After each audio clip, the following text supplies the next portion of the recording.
사랑하는 예수양남 공동체 교우 모든 여러분, 메리 크리스마스입니다.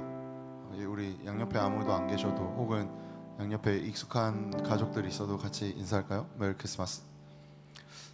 참 그렇죠. 뭔가 크리스마스인데 크리스마스 같지도 않고 뭐 이런 거라도 이렇게 보여드리는 것만으로도 크리스마스께 좀 마음 전하고 싶은데, 그래서 더 움츠러들게 되는 것 같고 더 뭔가 어려워지는 것 같은 그런 느낌. 연말인데 연말 같지도 않고, 그럼에도 우리가 이렇게 이 시간 예배한다는 것 자체가 우리에게 기준이 있는 것이 아니라 하나님이 우리와 함께 하신다. 그러니 우리 그것이 소망이라는 고백이 되겠죠. 우리가 이 예배한다는 것 자체가 말입니다. 그래서 더 힘내시고 더 즐겁게, 하지만 더 강하게 우리 마음 붙들고 주 앞에 나아가기를 소망합니다. 우리 함께 찬양하며 나아갈까요?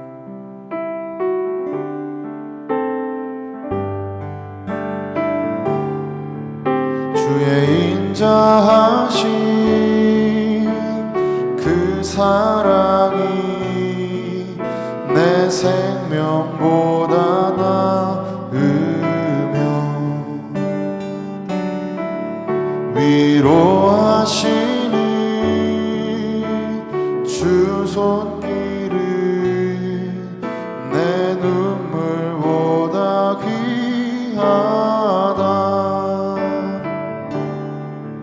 변함이 없는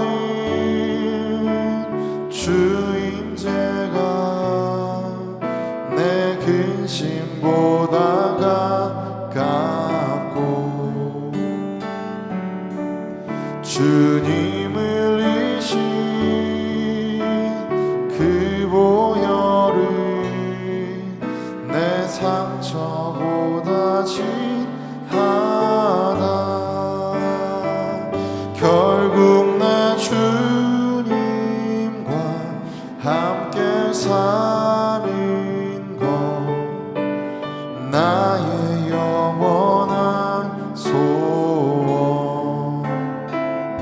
주의 아름다움 안에 사는 것 나의 영원한 기쁨. 주의 인자하신 그 사랑이 내 생명보다 나으며 위로하시니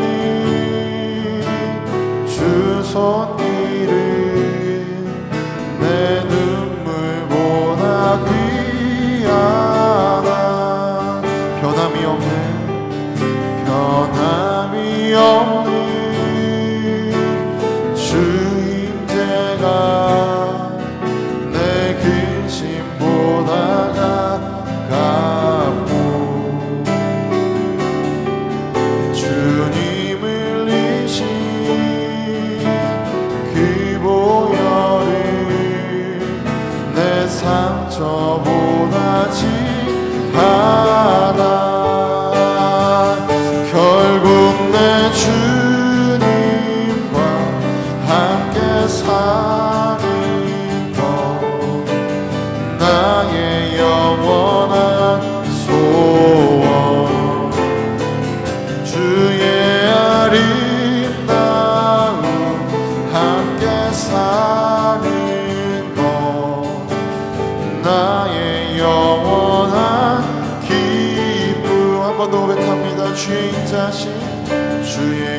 인자하신 그 사랑이 내 생명보다 나으며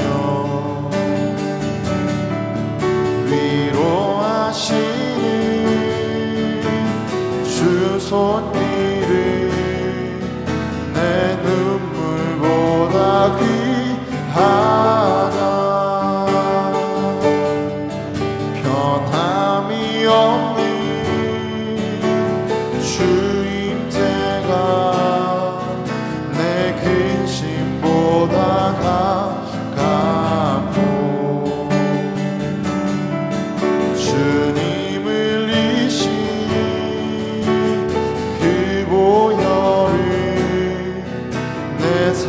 저보다 진하다. 결국 내 주님과 함께 사는 것, 나의 영원한 소원. 주의 아름다움 안에 사는 것, 나의 영원한 기쁨. 결국 내 주님과 함께 사는 것, 나의 영원한 소원. 주의 아름다움 안에 사는 것, 나의 영원한 기쁨. 할렐루야 할렐루야 할렐루야 할렐루야 아멘. 할렐루야 할렐루야 할렐루야 아멘. 할렐루야 할렐루야 할렐루야 할렐루야 아멘. 할렐루야 할렐루야 할렐루야 아멘. 하나님이 세상을 사랑하사 독생자를 우리에게 주셨으니 주를 믿는 자마다 멸망치 않고 영원한 생명 얻으리. 하나님이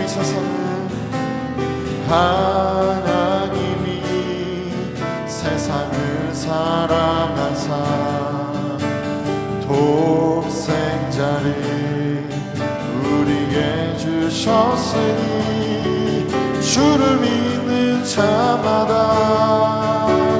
멸망치 않고 영원한 생명 얻으리. 할렐루야 할렐루야 할렐루야 할렐루야 할렐루야 아멘. 할렐루야 할렐루야 할렐루야 아멘. 할렐루야 할렐루야 할렐루야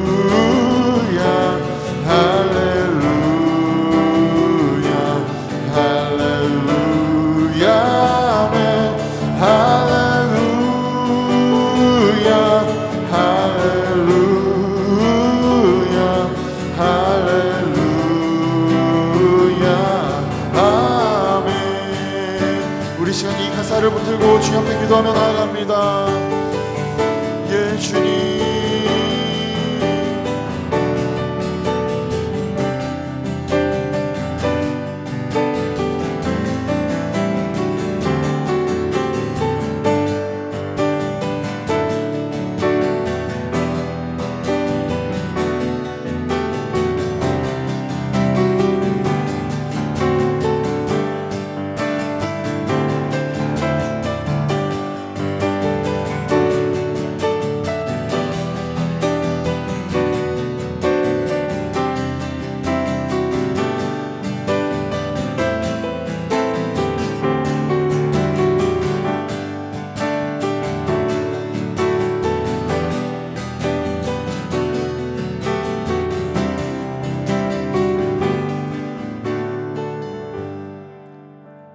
살아계신 주님, 이렇게 이 한 주간 동안의 이 중간 시간 하나님의 또 은혜에 목말라서 또 하나님의 이름을 기억하며 또 높여드리기 위해 또 하나님의 이름을 우리가 기억하며 기도하기 위해 이렇게 각자의 초소에서 함께 모였습니다. 우리가 어디에 있든지 간에 주님 우리 가운데 이미 찾아오시고 우리의 마음 문을 두드리시고 또 성령으로 함께 하실 줄로 믿습니다.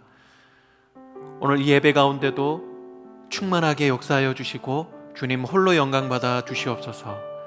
감사를 드립니다. 이 모든 것을 예수님의 이름으로 기도합니다. 아멘.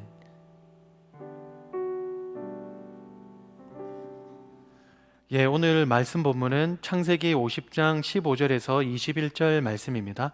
한 절씩 교독하도록 하겠습니다. 제가 15절 말씀 읽도록 하겠습니다. 요셉의 형제들이 그들의 아버지가 죽었음을 보고 말하되 요셉이 혹시 우리를 미워하여 우리가 그에게 행한 모든 악을 다 갚지나 아니할까 하고 요셉에게 말을 전하여 이르되 당신의 아버지가 돌아가시기 전에 명령하여 이르시기를 너희는 이같이 요셉에게 이르라 내 형들이 내게 악을 행하였을지라도 이제 바라건대 그들의 허물과 죄를 용서하라 하셨나니 당신 아버지의 하나님의 종들인 우리 죄를 이제 용서하소서 하매 요셉이 그들이 그에게 하는 말을 들을 때에 울었더라. 그의 형들이 또 친히 와서 요셉의 앞에 엎드려 이르되 우리는 당신의 종들이니이다. 요셉이 그들에게 이르되 두려워하지 마소서 내가 하나님을 대신하리이까 당신들은 나를 해하려 하였으나 하나님은 그것을 선으로 바꾸사 오늘과 같이 많은 백성의 생명을 구원하게 하시려 하셨나니. 다 같이 읽습니다. 시작. 당신들은 두려워하지 마소서 내가 당신들과 당신들의 자녀를 기르리이다 하고 그들을 간곡한 말로 위로하였더라. 아멘.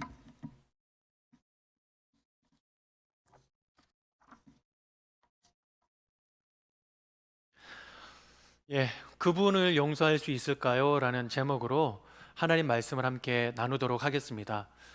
한 주일 아침이었습니다. 제가 사무실에 앉아 있는데요. 어떤 한 여학생이 문을 똑똑 두드리더니 조심성 있게 문을 열고 들어왔습니다. 그 순간에 저와 이렇게 눈이 마주쳤는데 무슨 일이니? 라고 물어봤을 때 그 친구가 상담을 요청을 했습니다. 좋아, 그러면서 나가서 어떤 상담 내용인데? 라고 물어보는 그 순간에 그 친구의 눈에는 닭똥 같은 눈물이 흘렀습니다. 왠지 느낌이 오지 않겠습니까? 이거 보통 예사로운 일이 아니겠구나. 혹시 이 집에 부모님이 어디 아픈가? 아니면 집에 무슨 일이 있나? 걱정을 하면서 좀 두근두근 되는 마음으로 비어있는 예배실을 찾아가서 마주보고 앉아서 이야기를 나누었습니다. 그 친구의 고민은 그거였습니다. 본인의 친구로부터 배신을 당했다는 거죠. 그 이야기를 딱 듣는 순간 한심을 낳았어요. 왜냐하면 큰일은 아니겠구나 라고 생각이 들었고요. 우리들도 마찬가지겠지만 그 보통 청소년들에게 있어서는 그 배신을 하고 배신을 당하고 이런 것들이 너무나 일반적이지 않겠습니까? 그래서 괜찮겠다라고 생각을 하고 마음을 푹 놓고 듣는데요. 그 친구가 이런 얘기를 해주는 거예요. A라는 친구와 그리고 B라는 친구가 있었습니다. 두 친구는 굉장히 친한 친구였는데요. 이 두 친구 중에는 특별히 B라는 친구에게 조금 더 마음이 갔다고 해요. 왜냐하면 이 A라는 친구는 친구들도 되게 많고 그리고 인기가 많은 반면에 이 B라는 친구는 인기도 별로 없고 친구도 별로 없었기 때문이라는 거죠. 그래서 이 친구는 B라는 친구에게 정성껏 잘 대해주고 아주 친하게 대해줬다고 하죠. 정성껏 대해준다고 할 때는 자신의 시간도 투자를 하고 때로는 지갑이라도 한 번 더 열면서 이 친구를 잘해줬다라고 합니다. 어느 때는 이 A라는 친구를 질투한 나머지 야, 너 앞으로 이 A라는 친구와 놀지 마 라고 이렇게 얘기를 할 때 이 친구를 좀 위하는 마음으로 이 A라는 친구가 절교까지 할 정도로 극단적으로 이 친구를 굉장히 위해줬다고 하죠. 그런데 우리들이 이렇게 참 잘해주고 그리고 이렇게 잘 대우를 해줄 때는 아름다운 해피엔딩이면 너무나 좋을 것 같은데 돌아오는 것은 싸늘한 배신감이었다라고 합니다. 왜냐하면 이 B 친구가 이제는 다른 친구를 사귀더니 이 친구를 막 욕을 하는 거예요. 다른 말로 뒤에서 막 뒷담화를 하는 거죠. 그래서 그 말을 듣고 너무나 기분이 나쁜 나머지 이 친구에게 가서 막 따졌다고 합니다. 네가 어떻게 나한테 이런 얘기를 할 수 있니? 라고 얘기를 하니까 이 친구는 적반하장식으로 나와서 야, 내가 왜 그러면 안 되는데? 라는 식으로 막 조롱을 했다고 해요. 얼마나 큰 상처를 받았을까요? 두 팔을 이렇게 거저 붙이면서 싸우려고 하는 그 순간에 갑자기 예수님이 생각났대요. 예수님이 하셨던 말씀이 생각이 나셨다는 거죠. 용서하라 라는 그 말씀이 생각났대요. 그래서 그래, 내가 용서하자 라는 마음으로 집으로 돌아와서 다시 용서하는 마음으로 그 친구를 만나려고 딱 얼굴을 보는 그 순간에 그 친구의 얼굴 표정이 뭐가 담겨 있겠습니까? 그동안에 자신을 뒷담화하고 자신을 조롱하고 그리고 자신을 힘들게 만들었던 그 표정이 그대로 묻어나 있지 않겠습니까? 그러면서 또 우라통이 치밀어 올랐다는 거예요. 도저히 용서가 되지 않아서 어떻게 하면 좋을까라는 마음으로 저를 찾아왔다라고 이야기를 했습니다. 만약에 여러분들에게 이 친구가 와서 이런 똑같은 고민을 털어놓는다면 여러분들은 뭐라고 답변을 하시겠습니까? 뭐 많은 답변들이 있겠지만 그 중에 한 큰 두 가지만 한번 추려볼 수 있다면 이렇게 한번 추려볼 수 있을 것 같아요. 먼저 그냥 용서하지 마라. 그러니까 조건적인 용서인 거죠. 어떤 조건이 충족이 됐을 때만 용서해라 라는 그런 말하고, 다음은 그냥 용서해. 어떻게 보면 좀 무조건적인 용서죠. 막 조건 따지지 말고 그냥 용서해. 좀 종합을 해보자면 조건적인 용서 아니면 무조건적인 용서, 이 두 가지로 아마 갈릴 수도 있을 것 같다고 생각이 됩니다. 여러분들은 좀 어느 쪽에 마음이 기울어지십니까? 세상에 이 조건적인 용서만 있다라고 한다면 어떻게 될까요? 이 사랑의 차원보다는 이 정의의 차원을 좀 더 세울 수 있지 않겠습니까? 그래서 조금 더 건강한 세상을 만들 수 있을 것 같습니다. 그렇지만 좀 생각을 해보면 내가 어떤 조건이 충족이 됐을 때만 용서받는 그런 사회라면 좀 삭막해 보일 수도 있겠다라고 생각이 됩니다. 우리는 죄인이기 때문에 사실 많은 실수와 또 많은 잘못을 하면서 살아가잖아요. 그랬을 때 우리가 온전한 사회인으로 살아가려면 거의 뭐 남은 시간은 매일마다 용서를 구하고 또 잘못에 대한 시인을 하면서 살아가야 되지 않을까 싶을 정도로 참 삭막한 사회가 될 수 있겠다라고 생각을 해보게 됩니다. 그렇다면 반면에 무조건적인 용서만 있다면 어떻게 될까요? 이 주제에 대해서 다룬 이 영화가 있습니다.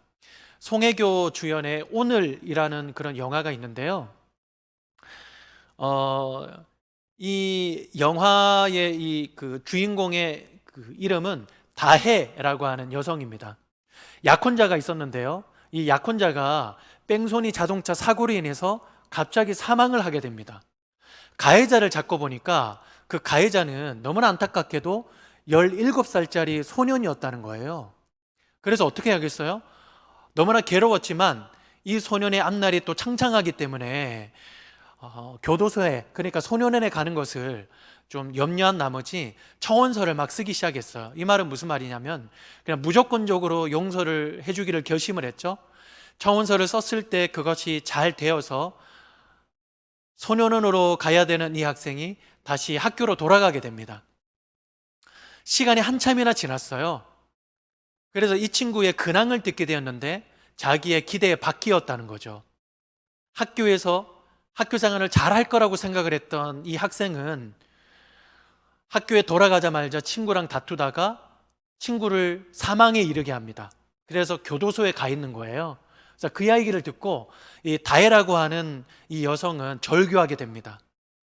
본인이 그렇게 무조건적으로 용서하지 않았다면 이렇게 다른 학생이 피해를 당하지 않았을 텐데 라는 그런 생각 때문에 자괴감에 빠지게 됩니다. 이렇게 보면요, 참 무조건적인 용서가 너무나 낭만적인 것 같고 너무나 아름다울 것 같지만 현실로 봤을 때는 그렇게 낭만적이지 않을 수도 있겠다라고 한번 생각을 해보게 됩니다. 여러분들에게 한번 묻고 싶습니다. 여러분은 용서가 조건적이어야 된다라고 생각하십니까? 아니면 무조건적이어야 된다고 생각을 하십니까? 조건적이다 한번 손들어 보세요. 아니다, 나는 무조건적이다 한번 손들어 보십시오. 에라 모르겠다 한번 손들어 보십시오. 어디에 손을 드셨는지는 제가 잘 모르겠지만 한 가지는 좀 분명할 것 같아요. 어느 곳에 손을 드셨든지 간에 그렇게 개운치는 않으실 거라고 생각이 됩니다. 용서는요, 이 그리스도인들에게 이렇게 어렵습니다. 이게 수요 주제 설교를 하기 전에 한 달 전에 팜플렛이 나가지 않습니까? 어떤 설교를 하게 될 것입니다. 소개하는 팜플렛인데 제가 아는 주제 설교를 소개를 할 때 그때 이런 표현을 썼던 것을 기억합니다. 용서는 그리스도인들에게 구두 속의 돌멩이와 같습니다. 라고 제가 써놨는데요. 이 말은 이범선이라고 하는 이 작가의 피해자라는 그런 소설에 나오는 표현입니다. 어떻게 보면 구두 속에 돌멩이가 있을 때 처음에는 좀 개의치 않다가도 나중에 좀 시간이 지나면 굉장히 신경을 거슬리게 하고, 그리고 어떨 때는 모르고 있다가 막 통증이 올라오게 만드는 그런 원인이 바로 구두 속의 돌멩이 아니겠습니까? 어떻게 보면 이 그리스도인들에게 이 구두 속의 이 돌멩이와 같은, 어떻게 보면 내 힘으로 뺄 수 없는 그런 것이 바로 용서가 아닐까라고 한번 생각을 해보게 됩니다. 굉장히 단순하게 생각을 할 수도 있겠고 굉장히 복잡하게 생각을 할 수도 있겠고, 다른 사람을 생각을 할 때는 용서는 쉽다고 생각할 때도 있을 수 있겠고, 나에게 직접적으로 닥쳤을 때는 너무나 힘들다라고 생각을 할 수 있겠고, 그러니까 어떻게 보면 아주 복잡합니다. 또 좀 어려운 그런 주제 중에 하나가 바로 용서라고 할 수 있습니다. 이 용서라는 주제가 참 어려운 주제이기 때문에 오늘 설교도 좀 어려울 예정입니다. 그러니까 여러분들 저를 용서해 주시기를 간곡히 청원하옵나이다. 주제 설교인 만큼 주제에 대해서 전반적으로 다루다가 클라이막스에 이르러서 오늘 본문 말씀을 함께 나누도록 하겠습니다. 이 용서라는 이 어려움을 어디에서 풀어갈 수 있을까요? 용서에 대한 원칙은요, 바로 이겁니다. 하나님이 우리를 용서하신 것처럼, 이것이 바로 우리들에게 있는 용서의 원칙입니다. 에베소서 4장 32절에 보면 이렇게 말씀을 하시거든요. 서로 친절하게 하며 불쌍히 여기며 서로 용서하기를 하나님이 그리스도 안에서 너희를 용서하신가 같이 하라. 여기에서 중요한 것은 바로 이겁니다. 하나님의 용서는 이 조건적일까요? 아니면은 무조건적일까요? 오늘 주제의 어떤 그 설교 자료로 계속해서 제가 참고를 하고 있는 책이 있는데요. 바로 방정열 교수님의 용서, 그 불편함에 관하여 라는 그런 책이 있는데요. 이 책에서는 성경적인 용서는 바로 무조건적인 용서가 아니라 조건적인 용서다라고 이야기를 합니다. 이 부분에서는 제 의견도 크게 다르지가 않습니다. 신구약 성경에서는 크게 한 두 가지로 살펴볼 수 있겠죠. 창세기 3장의 선악과 사건과 그리고 신약에 넘어오면 예수 그리스도의 이 십자가 사건을 함께 알아볼 수 있습니다. 창세기 3장의 이 선악과 사건, 하나님이 사람을 용서하실 때 하나님은 사람을 무조건적으로 용서하시지 않으셨습니다. 조건적으로 용서하셨죠. 그래서 보니까 선악과를 따먹은 이 아담과 하와, 이 두 사람은 이 에덴 동산으로부터 쫓겨났고, 뿐만 아니라 각자는 각자의 고통을 안고 살아가야 되는 그런 용서였습니다. 예수님의 십자가 용서는 어땠습니까? 철저하게 조건적입니다. 예수님이 아무리 십자가에서 못 박히시고 피를 흘리셔도 그것을 바라보는 우리들이 회개하고 돌이키지 않으면 그 용서는 우리들에게는 아무 의미가 없는 것이죠. 이렇게 봤을 때는 성경에 나오는 용서가 조건적이다라고 할 수 있습니다. 하나님은 그러면 무조건적인 용서를 명령하시지 않았습니까? 라고 이야기를 하실 수 있을 겁니다. 그런 분들에게 좀 들고 싶은 예시가 있다면 바로 마태복음 18장 21절에서 22절 말씀입니다. 베드로가 예수님께 묻죠. 형제가 내게 죄를 범하면 몇 번이나 용서하여 주리이까? 7번까지 하오리까? 라고 물어봤을 때 예수님은 이렇게 말씀을 하십니다. 7번뿐 아니라 7번을 70번까지라도 할지니라. 사람들은 이 구절을 볼 때 무조건적으로 그냥 사람들을 용서하라 라는 말씀으로 이해를 합니다. 그러나 예수님은 이 구절을 통해서 무조건적인 용서를 말씀하시는 게 아닙니다. 용서의 지속성을 말씀을 하고 계시는 것이죠. 7번이 아니라 490번이라도 지속적으로 용서해라 라고 말씀을 하시는 겁니다. 근거를 말씀을 드리면요, 바로 이 말씀을 하시고 난 다음에 바로 이어서 어떤 비유의 말씀을 하시는데 바로 용서할 줄 모르는 종의 비유를 말씀을 하십니다. 어떤 임금에게 빚진 종이 있었습니다. 1만 달란트의 빚을 가지고 있었다고 하는데 이게 사실 이 말도 안 되는 금액이라고 해요. 어떤 사람은 그때의 금액과 지금으로 이렇게 환산을 했을 때 최대 한 3조 정도, 이 정도까지 호가할 것이다 라고까지도 얘기를 합니다. 이게 그 정도의 금액이 되든 그렇지 않든 이 성경 구절에서 이야기를 하시고자 하는 그런 의도는 정말 말도 안 되는 금액을 이 한 종이 한 임금으로부터 그 빚을 가지고 있었다는 거죠. 빚을 갚아라. 너가 가지고 있는 것을 다 털어서라도 빚을 갚아라 라고 하니까 그 종이 이거 용서해 주십시오. 제가 어떻게든 한번 해볼 테니 한번 용서해 주십시오 라고 하니까 그 주인은 너무 딱해 보였던 나머지 그 종이 가지고 있었던 빚을 탕감해 줍니다. 어마어마한 그런 빚을 탕감을 받고 이 종은 그 집을 나서게 돼요. 얼마나 기뻤습니까? 그 기뻐하면서 막 룰루랄라 하면서 돌아가는 길 중에 딱 어떤 다른 동료를 만났는데요. 그 동료는 어떤 동료냐면 자신에게 빚졌던 그런 동료였습니다. 그 동료는 그 사람에게 100데나리온을 빚졌습니다. 어떻게 보면 1만 달란트에 비해서 100데나리온은 한 60만 배 정도 된다라고 볼 수 있어요. 방금 전에 탕감받고 나왔는데 탕감받은 이 종은 자신에게 100데나리온을 빚을 졌던 그 동료의 목을 잡고 말하죠.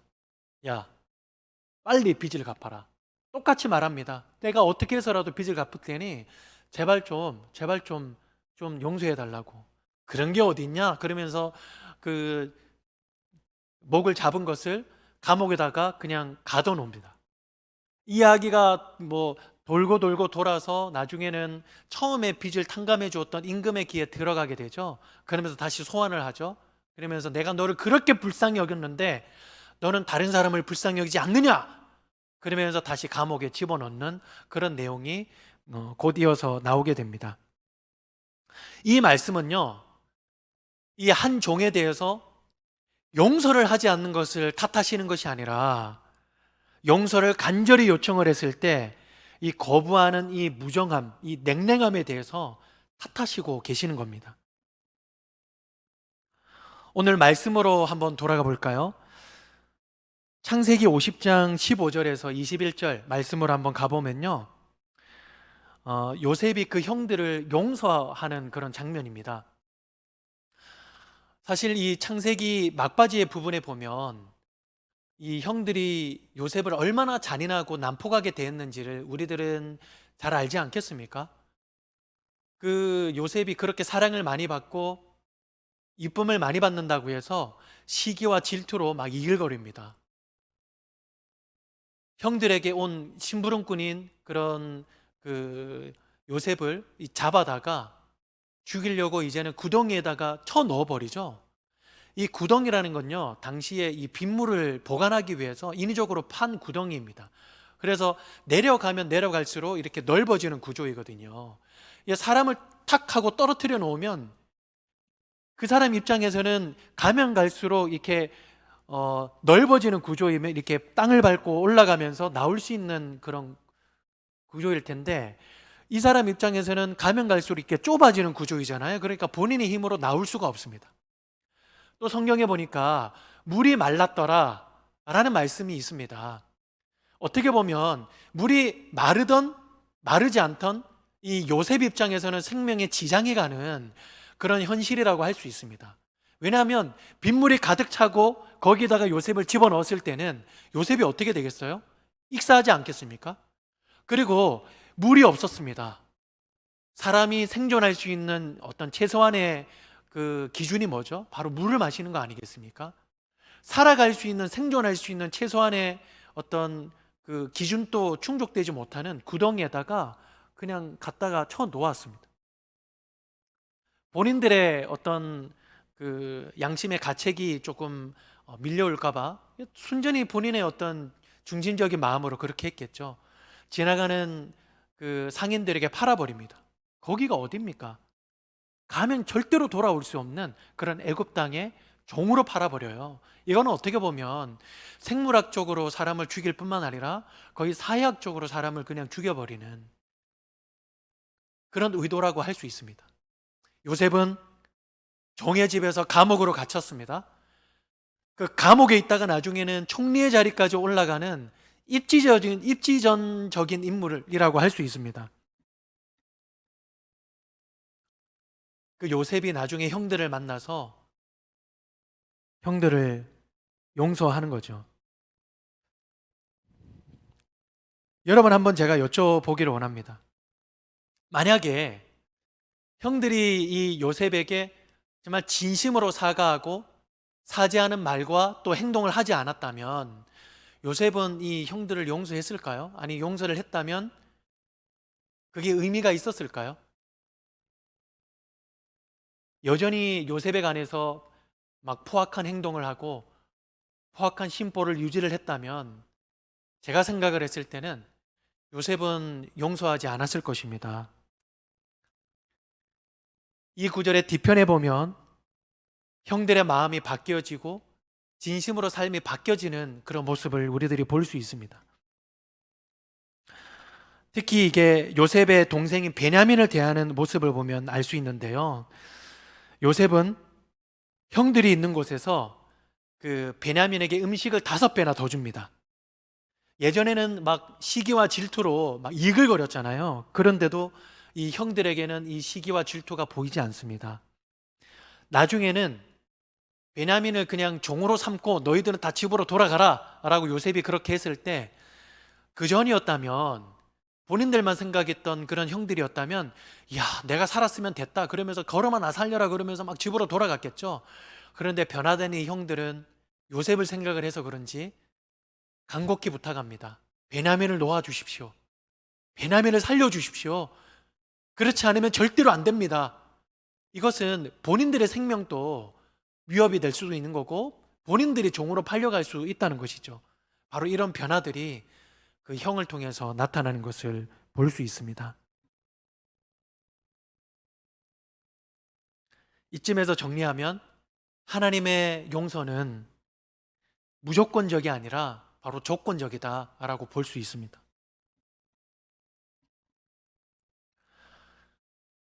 우리들이 익히 잘 알고 있는 그런 이야기들이 참 있지 않습니까? 특별히 사랑의 원자탄이라고 하는 손양원 목사님 이야기를 우리들이 좀 알고 있잖아요. 그분의 장남과 차남 두 아들이 다른 사람에 의해서 총에 맞아 죽게 되었습니다. 그랬을 때 본인의 두 아들을 죽인 그 가해자를 용서하고 그리고 본인의 양자로 들여오게 했습니다. 그런 것을 봤을 때 회개하지 않는, 용서를 구하지 않는 그 사람을 용서해주고 자신의 양자까지 이렇게 오게 만드는 그 손양원 목사님의 어떤 그런 용서, 이것을 봤을 때 참 너무나 큰 사랑이고 좀 위대한 그런 용서다라고 생각이 들지만 사실 이 목사님의 용서는 그분의 용서가 아니라 하나님의 용서가 없었다면 그 사람을 용서가 안 됐던 거죠. 그래서 어떻게 봤을 때 그 손양원 목사님이 용서하셨다라기보다 하나님의 용서를 해주셨기 때문에 그 힘으로 그 사람을 용서를 할 수 있었다라고 말을 할 수 있고요. 그리고 이렇게도 우리가 볼 수 있습니다. 그렇다면 이렇게 아무 회개를 하지 않는 이 사람을 용서하는 손양은 목사님만의 용서가 진정한 용서일까? 그 용서가 아니면 아예 다른 것은 용서가 아닐까? 또 그것은 아닙니다. 용서는 하나님의 편으로 봤을 때는 이 사건이라고 할 수 있지만 우리들의 편으로 봤을 때는 과정이라고 할 수 있죠.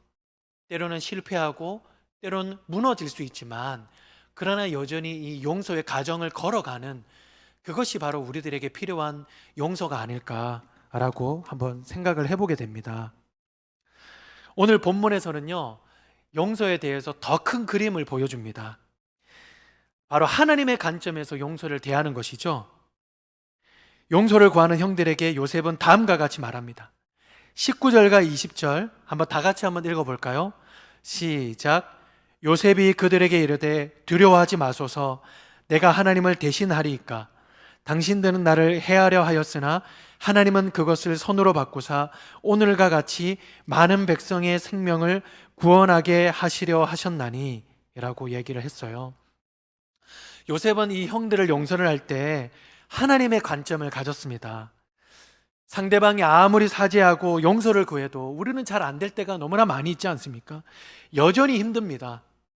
그러나 그럼에도 불구하고 우리에게 필요한 것은 바로 하나님의 관점이에요.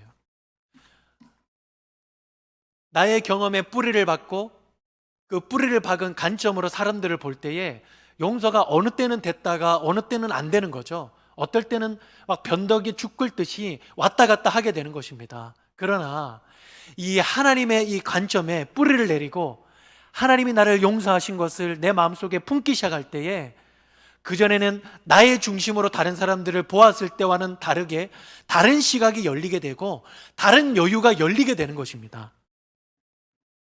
얼마 전에 우리 교회에서도 영화로 한 편 봤던 것인데요. 오두막이라고 하는 그런 책이 있습니다. 이게 영화로도 됐죠. 이 책에 보면 그 자신의 딸을 한 살인마에게 잃게 됩니다. 그러면서 하나님을 만나게 되는데 이 사람은 하나님께 이렇게 막 외치죠. 저는 이 사람을 용서할 수 없습니다. 하나님은 그 말을 절대적으로 긍정을 해줍니다. 그래, 그 사람이 용서를 구하지 않았다면 용서하지 않는 것은 너의 자유야 라고 얘기를 하면서 이 책에서는 이렇게 얘기를 해요. 너가 그 사람의 목을 잡고 있지 말고 나에게 맡겨라. 어떻게 보면 하나님의 큰 관점으로 전환하게 되는 것입니다. 말씀을 마무리하겠습니다. 설교 초두에 한 여학생이 과연 이 사람을 용서할 수 있을까요? 어떻게 하면 용서할 수 있을까요?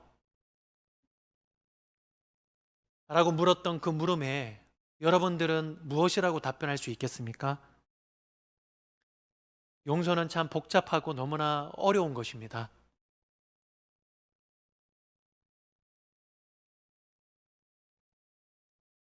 그러나 정말 중요한 것은 우리가 어디에 뿌리를 내리는가, 어디에 뿌리를 내려서 그 관점으로 바라보는가가 영원히 우리의 마음의 빗장문을 닫고 있을 수밖에 없는 그런 상황에도 우리의 마음문을 조금씩 열면서 하나님 앞에 마음을 열고 용서라고 하는 그런 문을 서서히 열 수 있는 가능성이 있다는 그 사실입니다. 그때에 상대방이 나에게 용서를 구할 때에도 또 용서를 구하지 않는 그런 극한 상황에도 그 사람의 목을 잡고 있는 것이 아니라 그것을 하나님께 맡겨드리고 하나님을 바라볼 수 있는 길이 열려질 수 있다는 사실인 거죠. 한 가지 우리가 절대로 잊지 말아야 할 사실이 있습니다. 1만 달란트의 빚을 탕감받았던 그런 종처럼 주님은 우리를 향해 말도 안 되는 용서를 하셨다는 그 사실, 십자가에서 말도 안 되는 용서를 하셨다는 그 사실을 우리가 잃지 않는 거예요. 제가 여러분들에게 무조건 용서하십시오. 다른 사람들이 용서를 구하면 그 사람을 용서하십시오. 제가 말할 수 있는 자격이 없다라고 생각됩니다. 그러나 우리에게 있는 이 사실, 하나님의 이 놀라운 이 용서, 말도 안 되는 이 용서를 우리 마음 가운데 잊지 않는 것, 그것이 바로 주님이 우리에게 원하시는 메시지이신 줄로 믿습니다. 기도하겠습니다.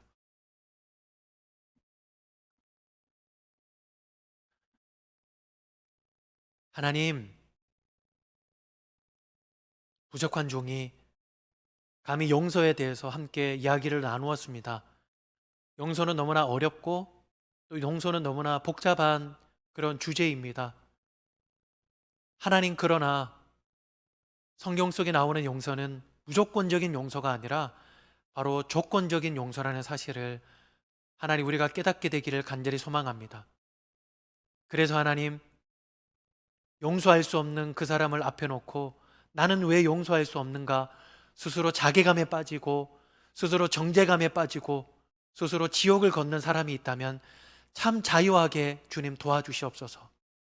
그리고 때로는 다른 사람이 나에게 용서를 구하는 그때에 용서가 되지 않는 나의 마음 때문에 괴로워하고 힘들어하는 자신, 그것 때문에 또 고통의 길을 걸어가고 있는 사람이라면 참 자유하게 주님 도와주시옵소서. 그 사람이 나에게 용서를 구하든 용서를 구하지 않든 우리는 한 가지 사실을 꼭 잊지 않기를 간절히 소망합니다. 하나님은 우리에게 말도 안 되는 용서를 허락하여 주셨습니다. 하나님은 우리에게 말도 안 되는 빚을 탕감하여 주셨습니다. 그 사실을 우리 마음 가운데 늘 기억함으로 말미암아 마음의 빗장문을 영원히 닫아 거는 것이 아니라 서서히 열고 하나님 앞에서 그 사람의 목을 잡고 있는 것이 아니라 또 그 사람의 목을 잡고 감옥에 넣는 것이 아니라 그 잡았던 목을 내려놓고 하나님께 맡겨드릴 수 있는 그런 귀한 은혜의 시작이 열려질 수 있도록 함께하여 주시옵소서. 감사를 드립니다. 이 모든 것을 예수님의 이름으로 기도합니다. 아멘. 이어서 우리가 주의 인자신 그 사랑이 찬양하시면서 그 무엇보다도 크시고 깊으시고 또 힘이 있으신 그 주님 앞에 뿌리 내린다는 그런 마음으로 다 같이 이 찬양하며 주님 앞에 나아가도록 하겠습니다. 주의 인자하신 그 사랑이 내 생명보다 나으며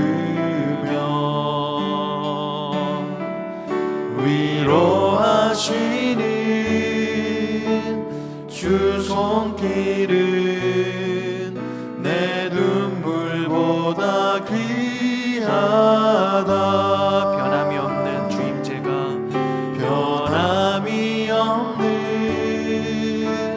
주임제가 내 근심보다 가깝고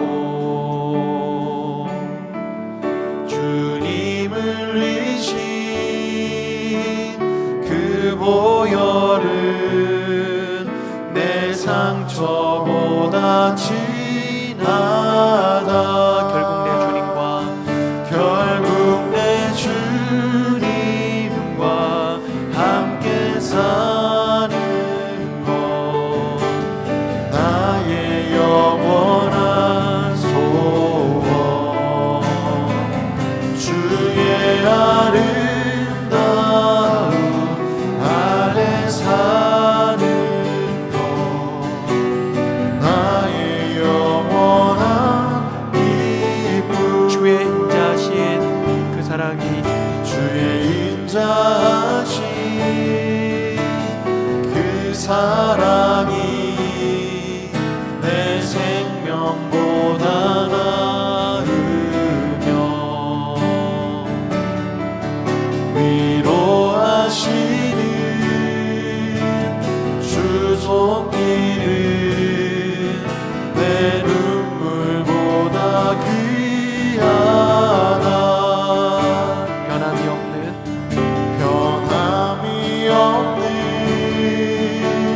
주임제가 내 근심보다 가깝고 주님 흘리신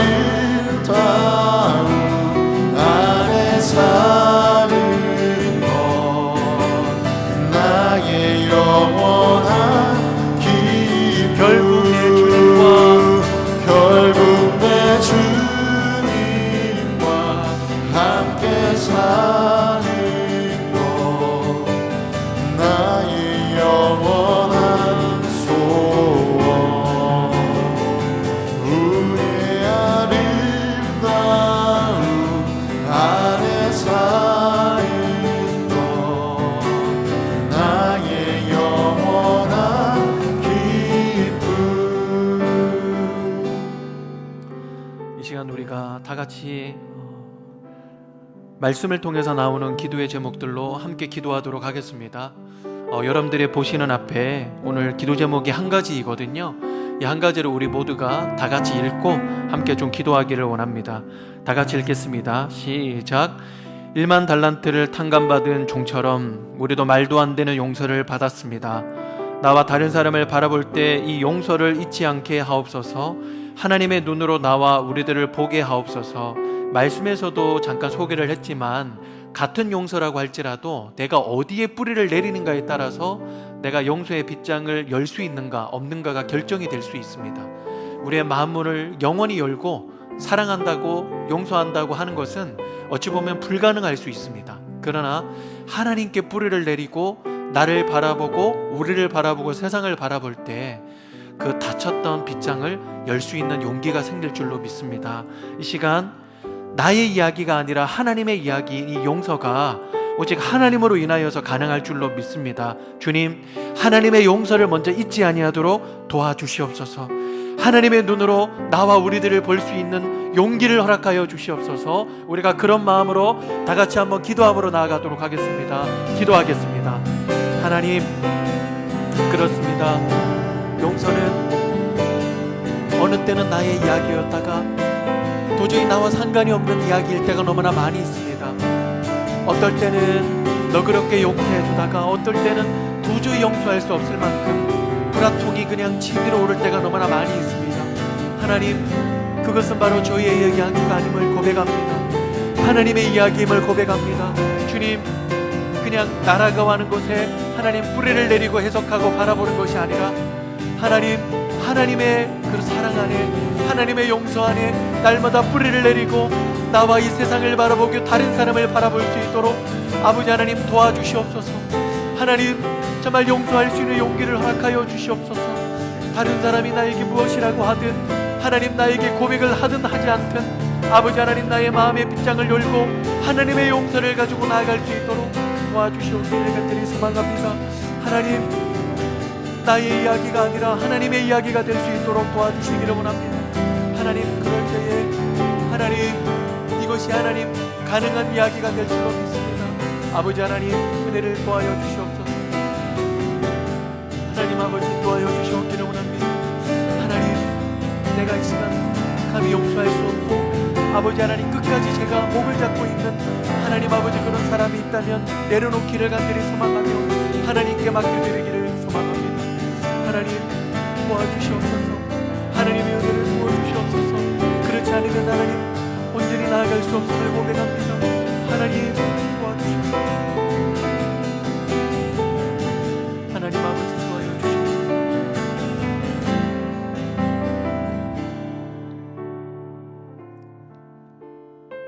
하나님, 용서라는 것이 죄인인 우리들에게는 불가능하다는 것을 우리는 깨닫습니다. 그 또한 다른 사람들을 향하여서 우리가 용서를 외칠 때에 그냥 나의 중심에 뿌리를 내리면 그 용서라는 것이 언제나 자기중심적이고 언제나 변덕이 물 끓듯이 끓을 수밖에 없다는 사실을 고백합니다. 기분이 좋을 때는, 내가 뭔가 행복할 때는, 내가 뭔가 유리할 때는 용서를 내 입 밖에 낼 수 있지만 내가 우울할 때는, 또 어려울 때는, 억울할 때는 그 누구도 용서할 수 없는 나의 변덕일 수밖에 없음을 고백합니다. 그러나 주님, 하나님께 뿌리를 내리고 바라볼 때에, 또 해석할 때에 나의 닫혔던 그런 마음의 빗장문을 열 수 있고 변덕이 죽글듯이 하는 나의 용서에도 평안이 허락된다는 사실을 우리는 이 시간에 고백합니다. 주님, 우리를 사랑하시고 용서하신 그 말도 안 되는 그 빗한감을 우리가 기억하게 도와주시고 그 하나님의 눈으로 그 하나님 앞에 뿌리를 내림으로 말미암아 그것으로 우리가 용서하기 시작할 수 있도록, 용서에 몸부림칠 수 있도록 도와주시옵소서. 감사를 드립니다. 이 모든 것을 예수님의 이름으로 기도합니다. 아멘. 이 수요 기도회 가운데 우리가 4가지의 기도의 제목들을 가지고요 함께 좀 기도했으면 좋겠습니다. 한 가지의 기도 제목을 제가 알려드리고 또 기도하고 그렇게 해서 총 4번의 기도를 한번 올려드리게 될 것인데요. 특별히 지금 이 시기일수록, 이 분위기일수록 참 기도가 너무나 많이 고프다라는 생각이 들고 또 필요하다라는 생각이 듭니다. 그리고 한 사람이라도 더 함께 기도의 자리를 동참할 때 참 힘이 된다라는 생각을 많이 하게 됩니다. 그래서 우리가요 이 총 4가지의 기도의 제목들을 가지고 함께 기도할 때에 정말 우리가 함께 기도한다라는 기쁨을 가지고 그리고 든든함을 가지고 우리 통성으로 함께 좀 기도했으면 좋겠습니다. 방 안에 자녀들이 있다면 또 방 안에 각각 뿔뿔이 흩어져 있다면 이 자리에 함께 나와서 다 같이 한번 가정으로 기도했으면 좋겠고요. 그리고 가정이 아니라 어디 다른 곳에 있다면 우리가 마음으로 우리가 부르짖으면서 하나님 앞에 기도했으면 좋겠습니다. 첫 번째 기도 제목입니다. 우리 다 같이 한번 읽고 통성으로 좀 기도했으면 좋겠습니다. 시작. 현재 코로나 상황을 위해 기도합니다. 확진자 수가 좀처럼 잡히지 않는 상황에 병상이 부족하고 의료진들이 지쳐가고 있습니다. 의료 붕괴 가능성까지 나오고 있습니다. 방역단체와 시민들이 하나 되어서 이 위기를 이겨낼 수 있도록 원합니다. 우리 다 같이 이 위기를 우리 모두 다가 하나 되어서 이겨낼 수 있도록 해달라고, 하나님께서 특별한 은혜를 좀 주시라고 또 힘을 주시라고 다 같이 한번 합심해서 기도하도록 하겠습니다. 기도합니다. 하나님, 이 코로나 상황을 놓고 하나님 앞에 기도합니다. 특별히 하나님, 지금 계속해서 확진자 수가 오락가락하고 있지만 좀처럼 잡혀지지가 않습니다. 지금 병원들마다 확진자로 인하여서 병상이 모자란 가운데 있고 그리고 의료진들도 너무나 지쳐가 있는 가운데 있습니다. 하나님뿐만 아니라 아버지, 너무나 지금 중환자들도 그리고 지금 계속해서 대기하고 있는 환자들도 제대로 된 치료를 받지 못하여 사망하고 있는 일들이 너무나 많이 있습니다. 하나님, 확진자의 수가 속히 좀 줄어들게 하나님 도와주시옵소서. 방역단체뿐만 아니라 우리 시민들이 함께 힘을 합쳐서 하나님 이 위기를 이겨낼 수 있도록 아버지 하나님, 특별한 하나님의 은혜를 부어주시옵소서. 하나님, 특별히 의료진 아버지 하나님 붙들어 주셔서 하나님 여기에서 힘이 빠지지 아니하도록 하나님 지켜주시고, 아버지 하나님 방역단체 가운데도 하나님 역사하여 주셔서 아버지 하나님 끝까지 우리들이 하나 되어서 하나님 정말 이 국난을 이겨낼 수 있도록 도와주시옵기를 간절히 소망합니다. 아버지 하나님, 확진자 수가 확실하게 좀 줄어들 수 있도록 도와주시옵소서. 아버지 하나님, 계속해서 하나님 이런 방역 단계들이 올라감으로 말미암아 하나님 단계들만 올라가는 것이 아니라 하나님 해결이 될 수 있도록 도와주시고, 아버지 하나님 낮아져서 하나님 의료 체계가, 의료진들이 아버지 하나님 숨 쉴 수 있는 그런 공간들이 열려질 수 있도록 주님 도와주시옵기를 간절히 소망합니다. 하나님, 의료 붕괴가 일어나지 아니하도록 하나님 지켜주시고, 하나님 이런 위기가 이겨낼 수 있도록 아버지 하나님 위기가 아버지 하나님 사라지고 하나님 극복될 수 있도록 도와주시옵기를 소망합니다.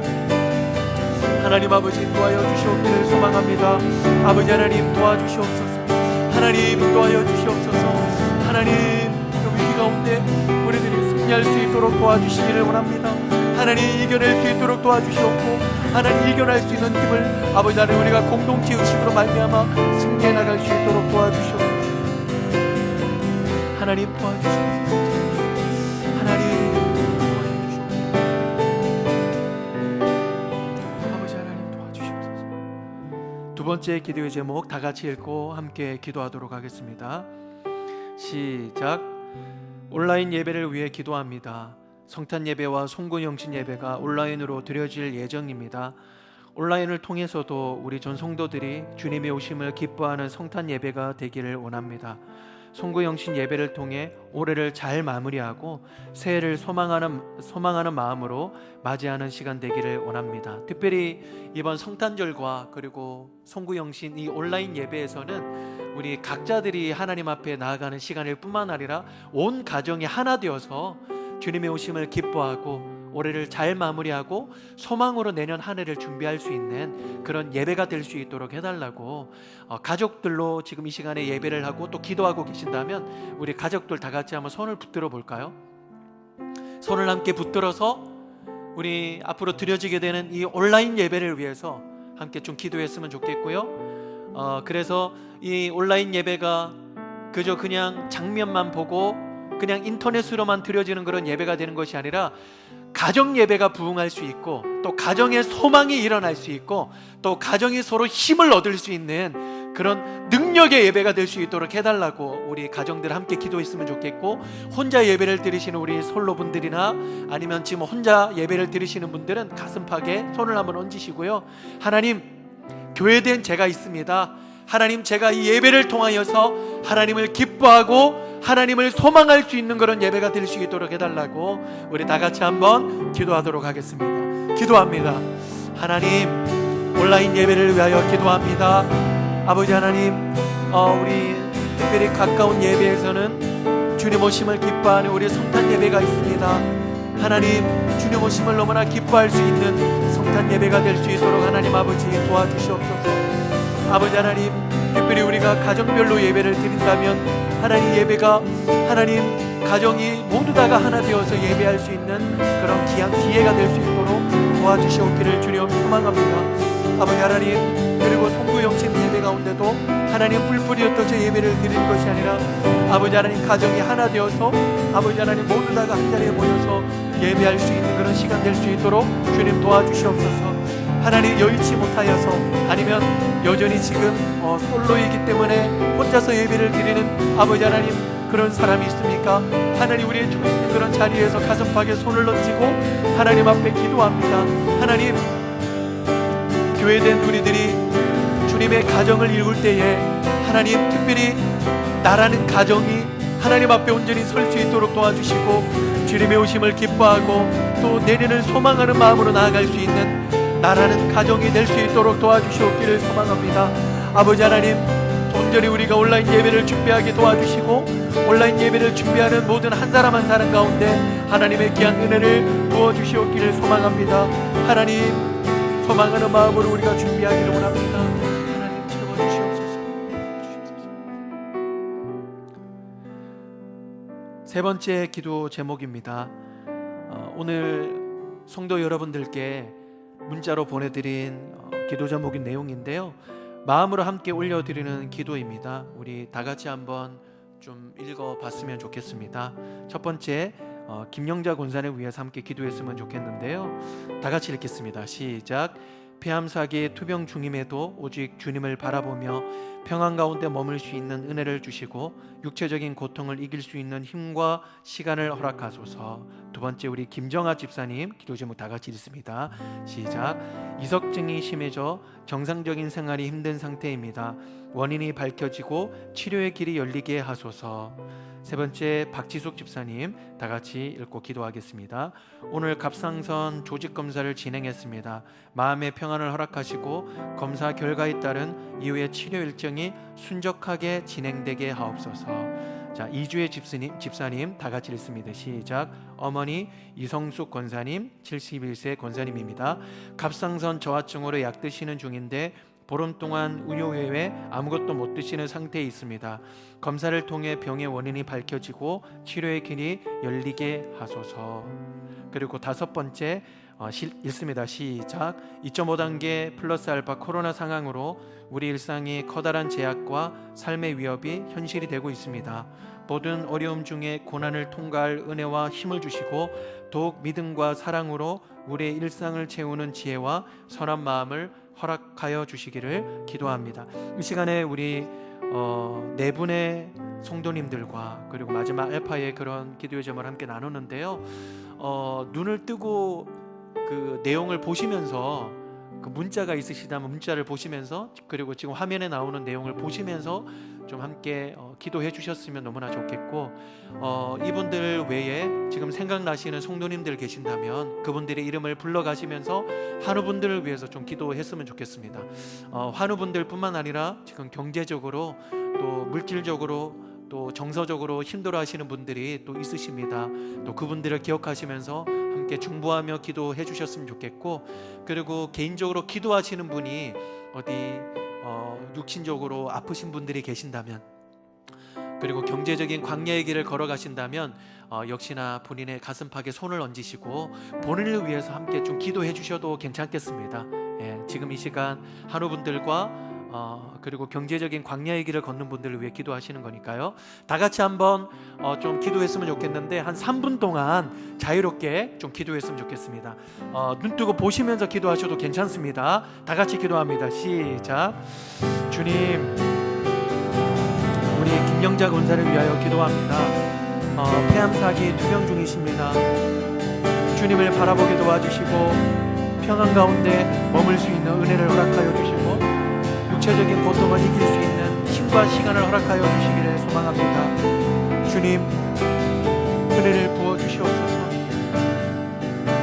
김정아 집사님, 지금 현재 이석증 너무나 심합니다. 정상적인 생활이 힘든 가운데 있는데 원인이 밝혀져서 힘을 얻어 살아갈 수 있도록 도와주시옵소서. 박지숙 집사님, 오늘 갑상선 조직 검사를 진행하셨습니다. 마음의 평안을 허락하여 주시고 검사에 따른 이후의 치료 일정이 순적하게 이루어질 수 있도록 도와주시옵소서. 하나님, 이주희 집사님, 어머니께서 갑상선 저하쪽으로 약을 드시는데 지금 아무것도 못 드시는 가운데 있습니다. 주님, 검사를 통해서 병의 원인이 밝혀져서 치료의 길이 열려질 수 있도록 도와주시옵소서. 하나님, 주위에 육신으로 아파하고 괴로워하시는 분들이 또 있습니다. 하나님 아버지, 육신의 질병으로 괴로워하시는 우리 성도님들 가운데 하나님 은혜를 도와여 주셔서 승리할 수 있도록 주님 도와주시고 아버지 하나님 치료의 길이 열려질 수 있도록 도와주시옵기를 주여 소망합니다. 아버지 하나님, 물질적이고 경제적인 광야의 길을 걷고 계시는 성도님들도 많이 계십니다. 하루하루를 한숨 속에 또 신음 속에 살아가시는 분들이 너무나 많이 있습니다. 하나님, 찾아가 주셔서 하나님 그 광야의 길이 열려지게 도와주시고 풀려질 수 있도록 도와주시옵소서. 주님, 위로하여 주시고 하루하루 너무나 고통 가운데 있는 분이 계신다면 하나님 치료하여 주시고 아버지 하나님 만져주시옵기를 주여 소망합니다. 하나님, 은혜를 부어주시옵소서. 하나님 아버지, 고쳐주시옵기를 소망합니다. 아버지 하나님, 도와주시옵기를 원합니다. 하나님 아버지, 도와주시옵소서. 하나님 아버지, 만져주시옵기를 소망합니다. 하나님 아버지, 도와주시옵기를 소망합니다. 하나님 아버지, 도와여 주시옵기를 소망합니다. 하나님 도와주시옵소서. 하나님 아버지, 도와여 주시옵기를 소망합니다. 하나님 도와주시옵소서. 하나님 인도하여 주시옵기를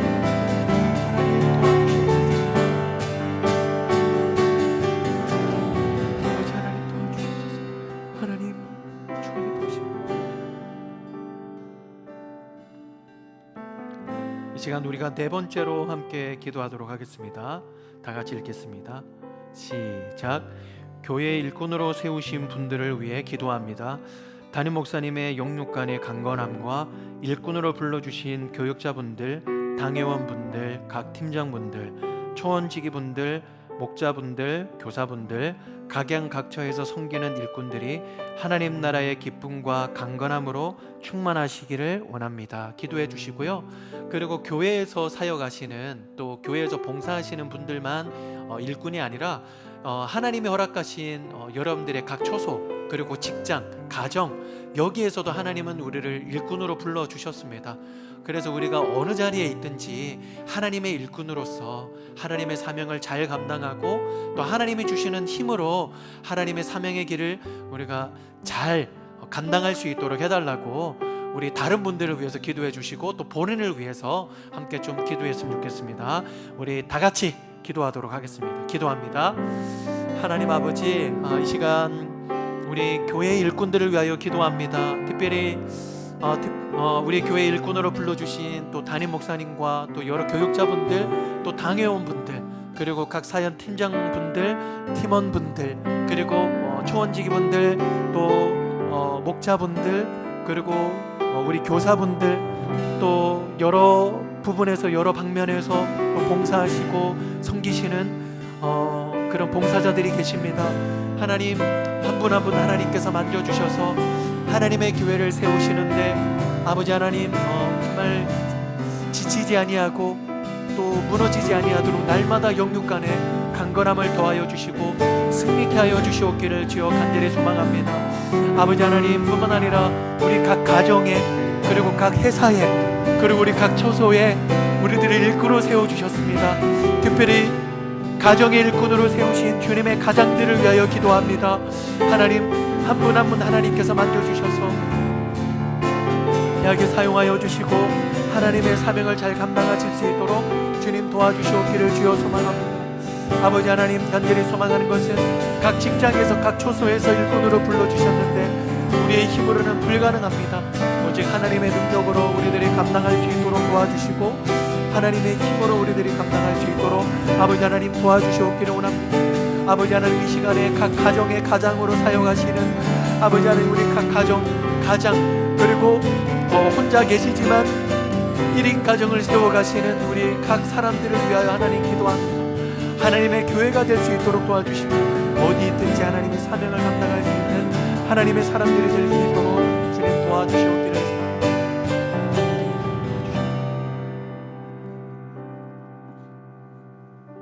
주님, 이 시간에 우리들의 처해 있는 상황과 그리고 예배와 성도님들과 또 각 교회, 각 가정, 그리고 각 처소와 회사 가운데 일꾼으로 세우신 분들을 위하여 기도하였습니다. 주님, 우리의 모든 기도 하나하나까지도 주님 앞에 올려드려 주님 들으시고 행하실 줄로 믿습니다. 이 기도로 끝나는 것이 아니라 계속해서 남은 한 주간 동안 각자를 위해서, 서로를 위해서, 교회를 위해서, 그리고 자신을 위해서 기도할 길을 멈추지 아니하도록 역사하여 주시옵소서. 감사를 드립니다. 이 모든 것을 예수님의 이름으로 기도합니다. 아멘. 이 시간 이후로는 여러분들의 각자 개인적으로 가지고 있는 기도의 제목들을 가지고 하나님 앞에 기도로 나아가시기를 바랍니다. 아바 아버지, 그 이름을 불러가시면서 여러분들의 마음속에 있는 것을 그대로 묻어두지 마시고 토해내십시오. 하나님 앞에 고백하십시오. 주님의 이름을 부르며 다 내려놓으십시오. 주님이 평안을 허락하여 주실 줄로 믿습니다. 다 같이 각자의 기도의 제목들을 가지고 하나님 앞에 나아가시겠습니다. 기도하겠습니다.